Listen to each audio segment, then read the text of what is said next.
तो नमस्कार दोस्तों, स्वागत है आप सबका मार्केट पल्स बाय तनुज के यूट्यूब चैनल की एक नई वीडियो में।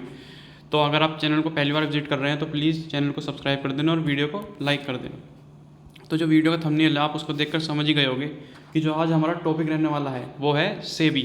और सेबी किस चीज़ से रिलेटेड, उनका जो कंसल्टेशन पेपर जो आने वाला है, किस लिए, ताकि जो वीकली फ्यूचर एंड ऑप्शन की एक्सपायरी है वो मंथली में कन्वर्ट करी जा सके।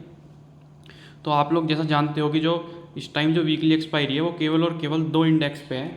पहला तो है निफ्टी 50 और भाई जो दूसरा इंडेक्स है वो है हमारा बीएससी का सेंसेक्स। तो भाई इन दो पे ही अभी तक जो है हमारी वीकली एक्सपायरी है, जिनको अभी रिसेंटली बदला गया था। वरना तो हमारी जो सारी इंडेक्स हैं, बैंक निफ्टी, निफ्टी 50, सेंसेक्स और निफ्टी भाई एक दो और कई, मतलब ये बोलूँ तो मैं अराउंड 4-5 इंडेक्स ऐसे थे जिसमें वीकली एक्सपायरी होती थी। और मतलब पूरा हफ्ता 500 के 5 दिन ऐसे होते थे कि मतलब किसी एक इंडेक्स की एक्सपायरी है ही है। कोई भी 5 दिन में से एक दिन ऐसे नहीं जाता था कि किसी इंडेक्स की एक्सपायरी ना हो। तो भाई उसको चेंज करके पहले तो निफ्टी 50 और सेंसेक्स तक करा गया कि निफ्टी 50 और सेंसेक्स में ही केवल और केवल वीकली एक्सपायरी होगी। और अब जो इन दोनों में वीकली एक्सपायरी हो रही है उसके लिए भी कंसल्टेशन पेपर लाया जा रहा है, जिसमें बोला जा रहा है कि इन दोनों की जो फ्यूचर एंड ऑप्शन की जो वीकली एक्सपायरी होती थी वो अब मंथली कर दी जाएगी। तो भाई ये जो सेबी के चेयरमैन हैं ये अभी नए आए हैं, कब, मार्च 2025 में। तो भाई इन्होंने आते ही इनिशिएटिव लिया है कि जो कंसल्टेशन पेपर निकालेंगे जिसमें कि फ्यूचर एंड ऑप्शन को सारी, मतलब अब जो भी जितने भी इंडेक्स में ट्रेड होती थी फ्यूचर एंड ऑप्शन की जो वीकली, अब भाई सब में मतलब मंथली होगी। कोई ऐसा ऑप्शन बचेगा ही नहीं जिसकी एक फ्यूचर या ऑप्शन जिसकी एक्सपायरी वीकली हो। तो भाई बिल्कुल मतलब सेबी इस टाइम भाई पूरे फुल एक्शन में आती हुई दिखाई दे रही है।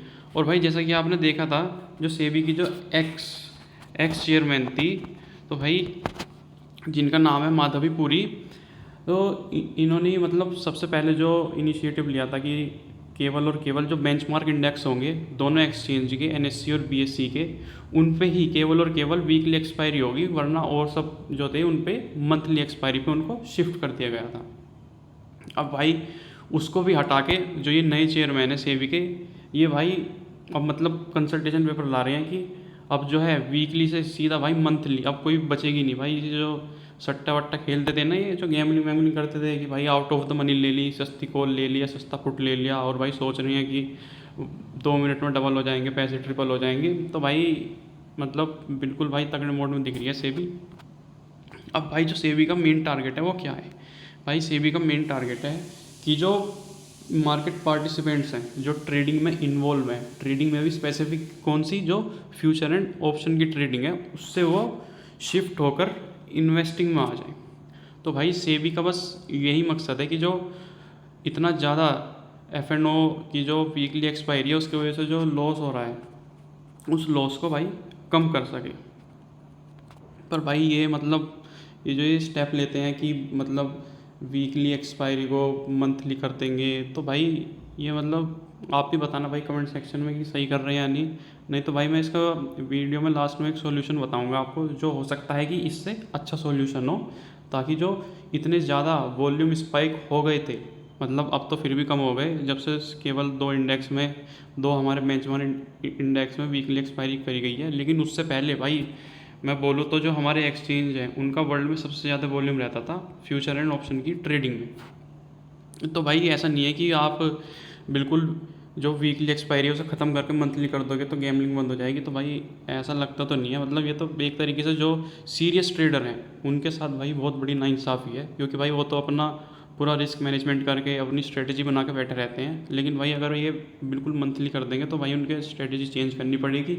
और हो सकता है जो भाई सक्सेसफुल ट्रेडर हैं, जो सक्सेसफुल ऑप्शन ट्रेडर हैं, वो भाई मार्केट से निकल ही जाए।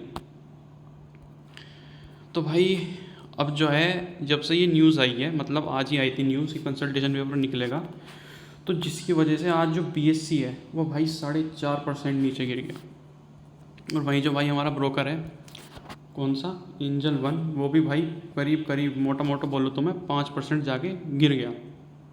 तो भाई ये न्यूज़ करीब करीब भाई बोलो तो अराउंड 12 बजे आई थी, और देखो भाई 12 बजे से भाई देखो कितना तगड़ा डिप आया है।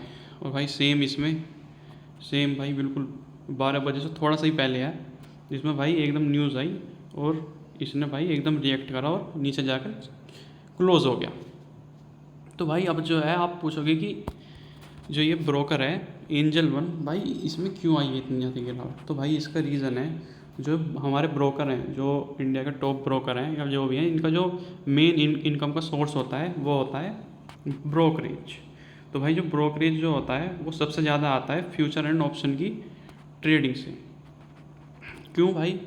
क्योंकि जो आप देख लो, आप इन्वेस्टिंग में जो ज़्यादातर जो ब्रोकर हैं वो भाई ज़ीरो फीस चार्ज करते हैं, और वही जो फ्यूचर एंड ऑप्शन में भाई काफ़ी अच्छी खासी जो है ब्रोकरेज चार्ज किया जाता है ज़्यादातर ब्रोकरों के द्वारा। तो भाई अब जो मतलब जितने भी ऑप्शन ट्रेड होते हैं, मतलब ज़्यादातर जो है फ्यूचर में तो कम ही है, क्योंकि भाई जो फ्यूचर है वो भाई फ्यूचर काफ़ी महंगा आता है, काफ़ी एक्सपेंसिव होता है जो फ्यूचर का प्राइस होता है। लेकिन भाई अगर हम बात करें ऑप्शन की, जो वीकली एक्सपायरी के होते हैं, वो भाई काफ़ी कम प्राइस में मिलते हैं। अब भाई जो है, अब अगर ये बंद हो जाएगा, मतलब कंसल्टेशन पेपर आएगा, तो मतलब भाई समझ लो कि जो हमने पास्ट में जैसे देखा है कि जब कंसल्टेशन पेपर आया है ऐसे, तो भाई मतलब वो जो है वो लागू हुआ ही हुआ है। वो जो रूल है ये भाई बना ही देते हैं। तो भाई अब की बार भी कंसल्टेशन पेपर आया तो पूरा चांस है कि भाई सेबी इसको इम्प्लीमेंट कर दे। और भाई ये मतलब जो बेचारे जो ऑप्शन ट्रेडर हैं, जो वीकली एक्सपायरी ट्रेड करते हैं, भाई उनके लिए तो बैड न्यूज़ है ही। और भाई जो ये हमारे ब्रोकर हैं भाई, इनके लिए भी भाई काफ़ी ज़्यादा ख़राब न्यूज़ है। भाई देख लो आप, जितने भी ये ब्रोकर हैं, इनका भाई जो अब मेन सोर्स ऑफ इनकम क्या है इनकी, भाई मेन सोर्स ऑफ इनकम इनकी ब्रोकरेज ही होती है। क्योंकि भाई जो और चार्जेस होते हैं, STT वगैरह हो गया, स्टैम्प ड्यूटी वगैरह हो गया, ये सब तो भाई सीधा एक्सचेंज को ही जाता है, गवर्नमेंट को जाता है सीधा, GST वगैरह जो भी है। अब भाई जो इनका सोर्स ऑफ इनकम है वो ब्रोकरेज ही है। अब भाई जो ब्रोकरेज है वो इन्वेस्टिंग पे तो लगती नहीं, फ्यूचर एंड ऑप्शंस पे लगती है। और फ्यूचर्स भाई जो करते हैं वो कम लोग ट्रेड करते हैं, और ऑप्शन जो है ज़्यादा पीपल जो करते हैं वो ऑप्शन ट्रेडिंग करते हैं। तो अब इनके लिए भी काफ़ी नेगेटिव न्यूज़ है। तो देखते हैं भाई, ऐसा ना हो कि पता चले कोई जो छोटे मोटे ब्रोकर हैं ये भाई मतलब इनकी दुकान ही बंद हो जाए। अब भाई जो रीज़न बताया जा रहा है कि जो रीज़न है ये कंसल्टेशन पेपर लाने का, वो है गैम्बलिंग। हाँ भाई, गैम्बलिंग बिल्कुल सही समझा। अब गैम्बलिंग भाई जो क्योंकि मार्केट में ऐसे ऐसे ट्रेडर आ गए हैं, अब हम ट्रेडर तो नहीं बोलेंगे, गैम्बलर ही बोलेंगे, कि जिन्हें ना रिस्क मैनेजमेंट के बारे में पता, ना उनके पास कोई स्ट्रेटेजी है। ट्रेड पे ट्रेड लगाए जा रहे हैं पूरे दिन। ये नहीं कि भाई 2 या 3 ट्रेड ले रहे हैं भाई, दिन में 10 से 20 ट्रेड। भाई ना कोई स्टॉप लॉस, ना कोई टारगेट, ना कोई ब्रेक इवन पॉइंट, ना कोई पोजीशन साइजिंग। तो इन्हीं पर लगाम लगाने के लिए बोला जा रहा है कि सेबी ये कंसल्टेशन पेपर ला रहा है। लेकिन भाई मुझे ये सही नहीं लगता बिल्कुल भी, क्योंकि आपने अभी तो चेंज करा था कि भाई 2 बेंचमार्क इंडेक्स में ही केवल और केवल ऑप्शन ट्रेडिंग होगी वीकली एक्सपायरी की। और भाई तुम फिर से वही, अब तुम मंथली कर दी बिल्कुल, अब वो वीकली एक्सपायरी तुमने ख़त्म ही कर दी।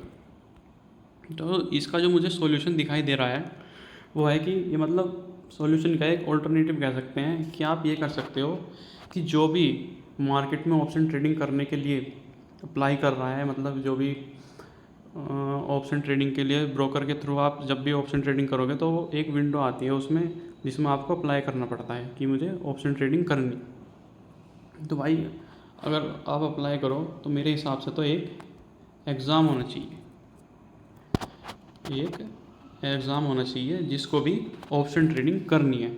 और भाई उस एग्ज़ाम की एक मिनिमम पासिंग परसेंटेज रखनी चाहिए, जैसे वो तो सेबी रख लेगी 50 या 60% जितनी भी है। और अगर आप उस एग्ज़ाम को पास करते हो तो आप एलिजिबल हो ऑप्शन ट्रेडिंग करने के लिए। और अगर आप फेल हो जाते हो तो भाई आप जब तक उसको पास नहीं कर लेते आप ऑप्शन ट्रेडिंग में एंट्री नहीं ले सकते।